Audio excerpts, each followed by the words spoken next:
daripada 20%. Koperasi Penroka Felda. Koperasi Penroka Felda.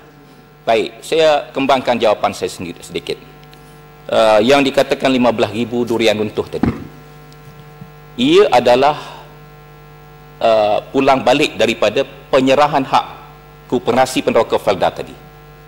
Bila dulu dia memiliki 51%, sekarang berkurangan di bawah 20%. Pertukaran hak tadilah ia menghasilkan RM15,000 tadi. In advance bayaran pendahuluan terhadap pengurangan dividen yang akan diperolehi. Dividen Penroka Felda adalah yang tertinggi di Malaysia. 16% bagi tahun 2011. Daripada situlah Penroka Felda mendapat bayaran tiap-tiap tahun. Tetapi bila peratusan pemilikannya sudah menurun, dividen yang dianggarkan tadi juga akan menurun. Tetapi in return daripada penurunan tersebut, kerana penyerahan hak milik tadi, Penroka mendapat bayaran pendahuluan RM15,000 tadi. Sepatutnya RM50,000 satu tahun. Jadi perkara-perkara teknikal dan detail seperti ini, kalau Yang Berhormat rasa ragu, kita boleh duduk bersekali dan kita boleh jelaskan fakta-fakta ini supaya kita melihat secara objektif dan balance, ya. Jangan nampak 15,000 lepas tu hak milik kita terlepas sepanjang masa.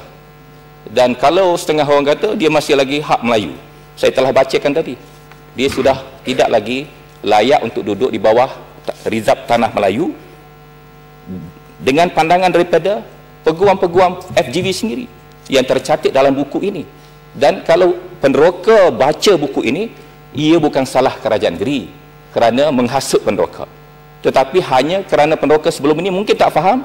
Dengan ada catatan ini, mereka boleh faham dengan jelas kedudukan ini. Jadi jangan salahkan kerajaan negeri kerana saham Felda tak naik. Jadi memang tak boleh naik. Termasuk bukan saja kos replanting, tanam semula yang sangat besar, tetapi juga dengan 10 bilion tadi, Felda memang tidak boleh berkembang ke peringkat global kerana modal tersebut tidak mencukupi dan strategi partner yang dijanjikan juga tidak wujud pada waktu ini. Jadi ini fakta-fakta yang kita kena timbangkan dalam isu ini.